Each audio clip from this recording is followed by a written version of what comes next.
Boa tarde a todos. Dando continuidade às nossas aulas, a gente vai precisar ver um pouquinho também de corrente elétrica, tá? De como que ela funciona. E a gente pode observar que a corrente elétrica ela pode se fluir em alguns tipos de meios. Esses meios podendo ser materiais, né? Como o estado líquido.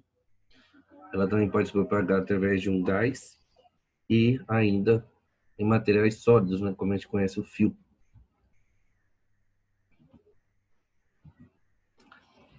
Então, o que eu tenho aqui? Aqui eu tenho uma fonte, uma bateria, um polo positivo e outra com polo negativo, né? Isso aqui é uma bipolar. Ela tem dois polos. Esses polos estão representados pela letra VA e VB, que significa voltagem do material, ou DDP, que é a diferença de potencial que a gente vai ter.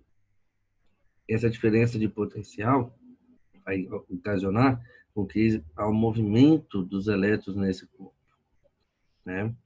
O corpo de maior potencial é aquele que está positivo.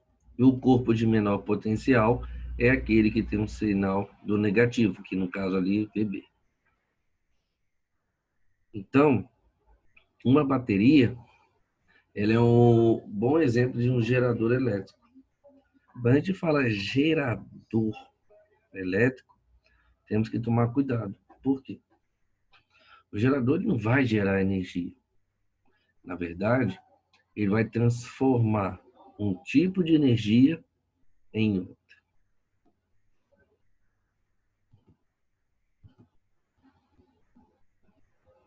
Então, nesse caso aqui, ó, eu tenho uma bateria ali.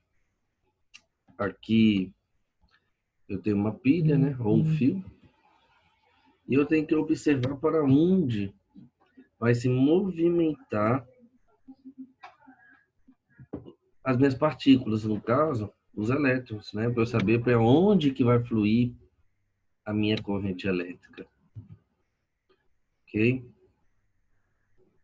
E como são elétrons, eles ficam totalmente desorganizados.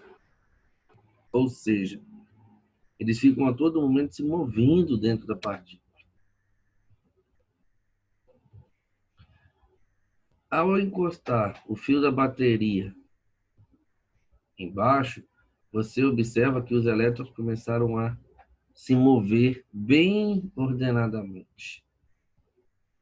Ou seja, os elétrons estão indo do negativo para o positivo, fazendo com que eles se movam desta forma. Esse movimento todo organizado, ordenado dessas cargas elétricas negativas é o chamado de corrente elétrica. Então, isso aqui seria o movimento da corrente elétrica das nossas partículas. Tá?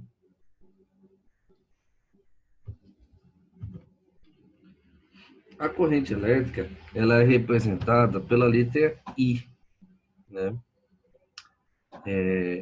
Nisso, a gente vai possuir alguns condutores iônicos do nosso material. Os condutores iônicos, eles vão dar o sentido ao nosso movimento da nossa carga. Então, os nossos íons são as cargas positivas e as cargas negativas vão no sentido contrário, seriam íons negativos. Então, íons vão para um sentido, íons positivos, e íons negativos vão para outro sentido. Por isso, há esse movimento das cargas elétricas. Então, a corrente elétrica iônica é apenas um movimento ordenado dos íons. Nesse caso aqui, eu tenho uma lâmpada aí, para mostrar essa representação. O que acontece? Eu vou observar dentro do fio o que vai acontecer ali. Então, vamos observar o que vai acontecer. O que aconteceu? Vou fazer com que os elétrons comecem a se movimentar. Os elétrons estão saindo do negativo e indo para o polo positivo dessa pilha. Quando os elétrons começam a se mover ordenadamente, a minha lâmpada acende, porque eu faço passar uma corrente elétrica por esse percurso. Esse sentido dos elétrons saindo do negativo e indo para o lado positivo chama-se de sentido real da corrente elétrica. É por onde os elétrons saem e aonde eles vão chegar. Porém, quando a gente tem a movimentação dos elétrons nesse processo, a gente também pode chamar essa movimentação de sentido convencional da corrente. O que seria o convencional da corrente? É o polo de maior DDP, que é o polo positivo, enviar cargas para o polo negativo. Então, quando a gente chama-se que o sentido ele é convencional, a movimentação das partículas vão sair do positivo para o negativo.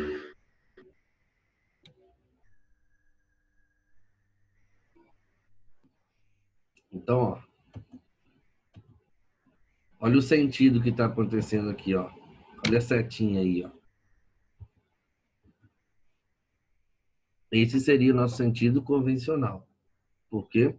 Porque o meu campo elétrico demonstra que as partículas estão saindo do polo positivo e indo para o sentido negativo. Então, isso é uma coisa muito imaginária, né? Porque a gente sabe que cargas positivas nunca vão se mover. Apenas cargas negativas que podem se mover dentro de um fio, né? Cargas positivas precisam de muita energia para retirá-las dentro do seu núcleo. Então, isso não pode acontecer, tá? Então, quando nós chamamos de sentido convencional, é que como dá a impressão, porque que aquele polo que tem maior DDP, parece que é ele que está jogando as cargas para o processo. Mas não. Cada é o polo negativo que envia os elétrons.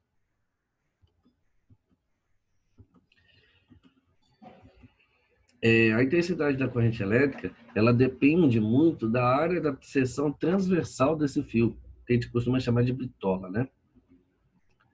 E a gente sabe também que um elétron ele tem um valor de energia de 1,6 vezes 10 a menos 19 coulombs de carga, tá?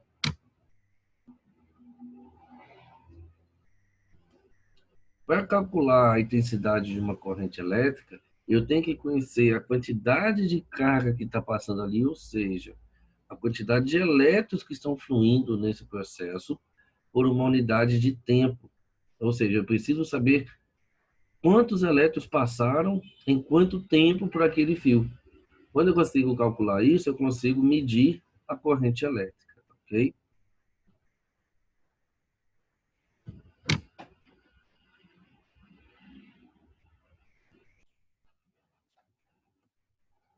Agora, as unidades de corrente elétrica. As unidades carga elétrica é coulomb. O tempo é segundo. Coulombs por segundo dá uma unidade de medida chamada ampere. Tá? Em alguns casos, vocês vão poder observar que existe uma unidade de miliampere e microampere. Essas são unidades de medida para correntes muito baixas. Se falar miliampere, 10 a menos 3. Se falar microampere, 10 elevado a menos 6. Então, pessoal, por hoje é só isso. Próxima aula, continuo com o nosso conteúdo e disponibilizo também uma listinha de atividades para a gente estar fazendo. Ok? Valeu. Abraço a todos.